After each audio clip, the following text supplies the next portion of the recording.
তাহলে এতক্ষণ আমরা কি দেখলাম, একবার হচ্ছে এ সেল করেছে বি কে, যেমনি ম্যাচুরিটি হচ্ছে তেমনি এ যাচ্ছে বি এর কাছে এবং গিয়ে বিল বি কে জমা দিচ্ছে, টাকা নিয়ে নিচ্ছে। সেকেন্ডে দেখলাম ব্যাংক সেন্ড ফর কালেকশন, মানে ব্যাংকে বিলটা জমা রেখে দিচ্ছে এ, এবং যেমনি ডিউ ডেট হচ্ছে ব্যাংকের এমপ্লয়ি ডিউ ডেটে গিয়ে বি এর থেকে কালেক্ট করে এর ব্যালেন্স বাড়িয়ে দিচ্ছে। আরেকটা কি দেখলাম, ডিসকাউন্টিং চার্জেস, মানে কি ডিউ ডেট অবধি এ আর ওয়েট করছে না, ঠিক আছে, তার আগেই ব্যাংকের বিলস রিসিভেবলটা জমা দিয়ে টাকাও নিয়ে নিচ্ছে, সেটা দেখলাম। এবার হচ্ছে ওই বিলসটাকে আমরা যদি এন্ডর্স করি, এন্ডর্স মানে কি বিলসটাকে আমরা একটা পেমেন্টের মাধ্যমে ইউজ করব। যেমন আমরা ধরো এর থেকে এ বি এর থেকে কিছু কিনেছে, ঠিক আছে, একটা অন্য এক্সাম্পল দিচ্ছি। এ হচ্ছে পারচেস করেছে বি এর থেকে, এটা বি লিখো না, বি একটা দিয়েছি, সি এর থেকে পারচেস করেছে, ঠিক আছে। এ কি করেছে, কিনেছে, সি এর থেকে কিনেছে ধরো 1 লাখ টাকার কিছু একটা জিনিস, ঠিক আছে। এ কিনেছে 1 লাখ টাকার জিনিস ক্রেডিটে, ধারে, মানে যখন কিনেছে 1 লাখ টাকা সি কে পেমেন্ট করেনি, ঠিক আছে। কিন্তু এইদিকে কি হয়েছে, এ আবার বি কে সেলও করেছে, এদিকে কিনেছে কার থেকে, সি এর থেকে, আবার এ কি করেছে, বিক্রিও করেছে বি এর থেকে, তাই তো। এবার বি কি দিয়েছিল, বিল দিয়েছিল 1 লাখ টাকা, 1 লাখ রুপিজের বিল দিয়েছিল। এইবার এই বিলটাকে ও কি করবে, এ সি কে দিয়ে দেবে। এই বিলটা যেটা বি এ কে দিয়েছিল, একটা বিল ওর কাছে রয়েছে 1 লাখ টাকা, তাই তো। ওই 1 লাখ টাকার বিল মানে কি 1 লাখ টাকার সমান। এবারে কি হচ্ছে, এ কি করবে, এই বিলটা সি কে দিয়ে দেবে, কার এগেনস্টে, 1 লাখ টাকা যেটা সি কে দিতে হতো। দেখো এ কিনেছিল সি এর কাছ থেকে জিনিস, তাহলে এ সি কে পেমেন্ট করার কথা ছিল, এ টাকা দিয়ে পেমেন্ট না করে কি দিয়ে পেমেন্ট করলো, ওই 1 লাখ টাকার বিল যেটা এর কাছে ছিল। 1 লাখ টাকার বিল মানে কি ওর কাছে অ্যাসেট, ওই 1 লাখ টাকার দেখেই তো 1 লাখ টাকা রিসিভ হবে কার থেকে, বি এর থেকে। সেটা কি হলো, এ আর রিসিভ করতে পার যাবে না, এ কাকে দিয়ে দিল, সি কে দিয়ে দিল, বলে নে সি তুই নিয়ে, তুই তো পেতিস আমার থেকে 1 লাখ টাকা, এনে তুই এটা নিয়ে নে। তুই কি করবি, আমার কাছ থেকে টাকা চাইতে আসবি না, বি এর কাছে চলে যাবি, বি এর কাছে চলে গেলে ও 1 লাখ টাকা তোকে দিয়ে দেবে। এবার বুঝতে পারলে তো। তাহলে এ হচ্ছে সেল করেছিল বি এর থেকে, বি তাই ওকে প্রমিস করেছিল কি দিয়ে, একটা বিল দিয়ে, বলছে নাও বিল, ঠিক আছে, এটা তুমি আমাকে দিও 2 মাস বা 3 মাস পর আমি তোমার টাকা পেমেন্ট করে দেবো। তাহলে এর কাছে ওই বিলটা ছিল, বিলটা হচ্ছে টাকার সমান, ঠিক আছে। তাহলে বি এর কাছে টাকা নেই, কি আছে, ওই টাকার সমান বিলটা ছিল।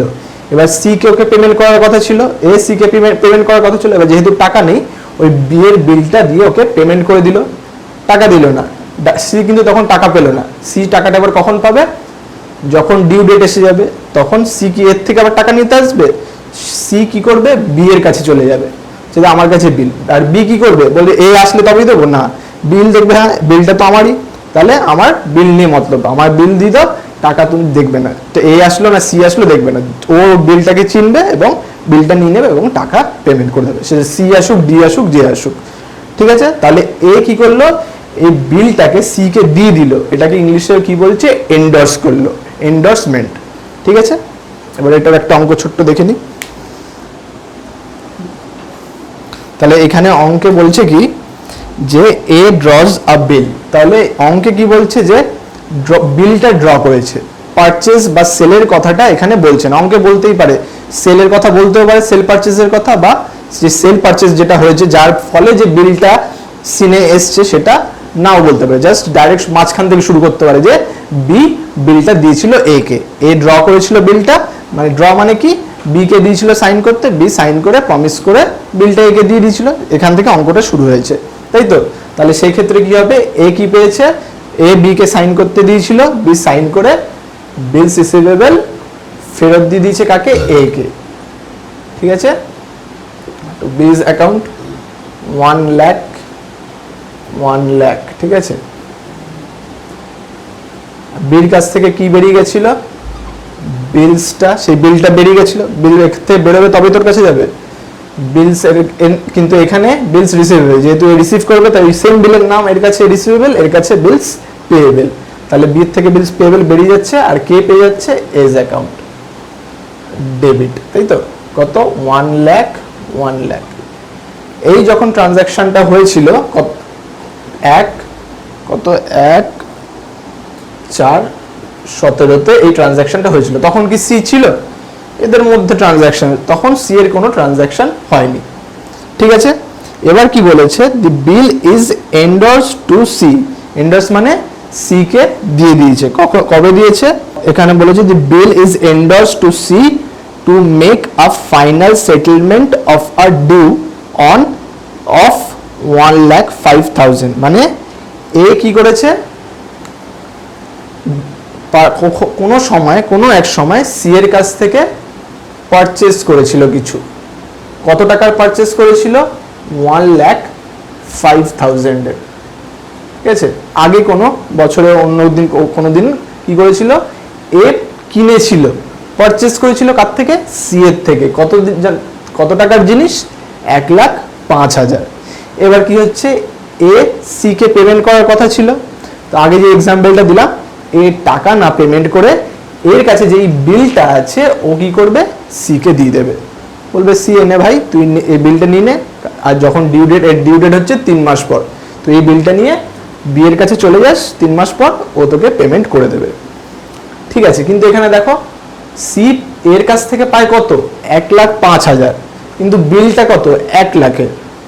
কিন্তু সি কি করেছে, ফাইনাল সেটেলমেন্ট করে নিয়েছে, মানে মেনে নিয়েছে। মানে বলছে ঠিক আছে ভাই আমায় 5,000 টাকা কমই দে, 1 লাখ টাকার বিল আছে, ঠিক আছে 1 লাখ টাকায় আমায় দে, 5,000 টাকা তোকে আর দিতে হবে না। মানে কি করলো, ছেড়ে দিল, ডিসকাউন্ট করলো।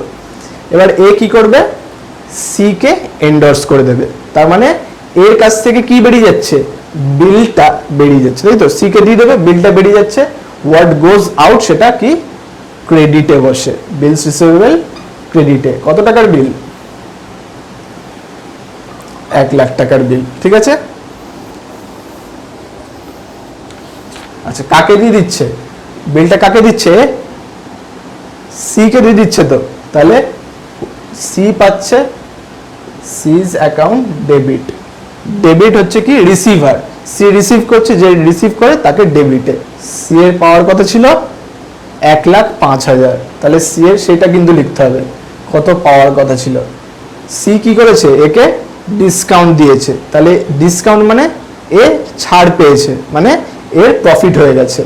তাহলে ডিসকাউন্ট রিসিভড হচ্ছে এর ইনকাম। ইনকাম বেড়ে গেলে কোন দিকে? ক্রেডিট দিকে।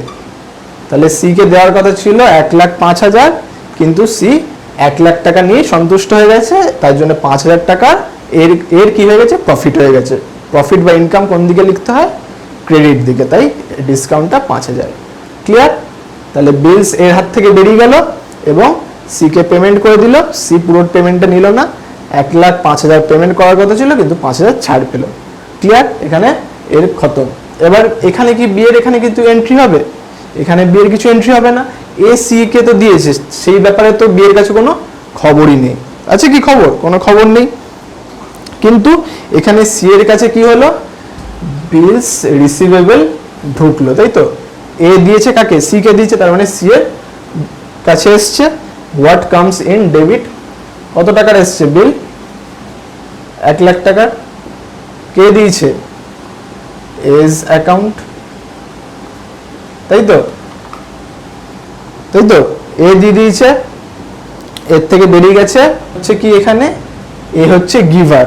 এ তো গিভ করেছে সি কে, এ গিভার হচ্ছে কোন দিকে? ক্রেডিট দিকে বসে। ক্লোজ হয়ে গেল। এবার হচ্ছে ডিউ ডেটের সময়। এখানে কি হয়েছে, যেমনি বিলসটা পেয়েছিল এ 1/4/17 বি এর কাছ থেকে পেয়েছিল, সেই সময় সি কে দিয়ে দিয়েছে। এবার ডিউ ডেট কবে? 3 মাস পর, আর 3 দিন গ্রেস ডেজও ধরা হচ্ছে। ডিউ ডেট হচ্ছে 4/3/17। যেমনি 4/3/17 আসলো, এবার পেমেন্ট করবে। কে কাকে পেমেন্ট করবে? এর কাছে কি বিলসটা আছে? তাহলে যার কাছে বিল নেই সে তো পেমেন্ট পাবে না। বি পেমেন্ট এবার কাকে করবে? সি কে পেমেন্ট করবে, তাই তো? তাহলে সি পেমেন্ট পাবে। তাহলে সি এর ব্যাংক অ্যাকাউন্ট বেড়ে যাবে। পেমেন্ট মানে কি? টাকা পাবে, ব্যাংকে পাবে, ব্যাংকের ব্যালেন্স বেড়ে যাবে। কত বেড়ে যাবে? 1 লাখ টাকা। আর বি কি করবে? এই যে বিলসটা যে রয়েছে, বিলসটাকে সি এর কাছে রেখে দেবে, নিয়ে নেবে। তাহলে হোয়াট গোজ আউট বেরিয়ে যাচ্ছে ক্রেডিটে। বিলস রিসিভেবল অ্যাকাউন্ট 1 লাখ। ঠিক আছে, ক্লোজ হয়ে গেল। এবার বি এর খাতায় কি হবে, বি এর বিলসটা, বি যে বিলসটা নিয়ে নেবে সি এর থেকে নিয়ে নেবে, বিলস পেবেল। বি এর খাতায় বিলের নাম কি, bills payable account. What comes in, সেটা হচ্ছে ডেবিট 1 লাখ রুপিস। আর কি দিয়ে পেমেন্ট করবে, সি কে, ব্যাংক দিয়ে, ক্যাশ দিয়ে। ব্যাংকে পেমেন্ট হয়েছে, তাহলে ব্যাংক হচ্ছে বি এর কমেছে, অ্যাসেট কমে গেলে ক্রেডিট। এই হয়ে গেল ক্লোজ। ব্যাপারটা ক্লিয়ার? এ হচ্ছে বিলসটা রিসিভ করেছিল বি এর কাছ থেকে, বিলস রিসিভেবল। সেই বিলসটা সেই দিনই কি করলো, সি কে দিয়ে দিল, কারণ সি কে একটা পেমেন্ট করার কথা ছিল তাই, এবং এর কাছে ক্যাশ ছিল না, তাই ওই বিলটা ক্যাশের যেহেতু সমান, তাই ওই বিল দিয়ে সি কে পেমেন্ট করেছিল। এই বিলটা সি কে দেওয়া মানে এন্ডোর্স করা বলা হচ্ছে, তাই এ এন্ডোর্স দি বিল টু সি। সি এর কাছে কি চলে আসলো, বিলস রিসিভেবল চলে আসলো, কিন্তু সি পাওয়ার কথা ছিল 1,05,000। ঠিক আছে, কিন্তু বিল ছিল 1 লাখ টাকা তখন এর কাছে, তাই সি মেনে নিয়েছে এবং এ কে একটা 5,000 ডিসকাউন্ট দিয়ে দিয়েছে। এখানে এর গল্প শেষ। যখন আবার ডিউ ডেট আসলো, 3 মাস পর বিলটা ডিউ হয়ে গেল, ম্যাচিওর হয়ে গেল, ম্যাচিওর মানে টাকা এবার পাবে, তখন সি কি করলো, বি এর বাড়ি গেল, বি কে গিয়ে বললো এই নাও তোমার বিল, বিল দিয়ে দিল এবং বি এর কাছ থেকে পেমেন্ট নিয়ে নিল। তাহলে ব্যাংক, বি এর ব্যাংক কমে গেল পেমেন্ট করতে গিয়ে, আর সি এর ব্যাংক অ্যামাউন্ট বেড়ে গেল, কারণ পেমেন্ট নিয়েছে, টাকা বেড়ে গেছে। আর সি কি দিয়ে দিল, এর কাছ থেকে যে বিলসটা পেয়েছিল সেটা বি এর ছিল, বি কে দিয়ে দিল। এখানে অঙ্ক শেষ। ঠিক আছে।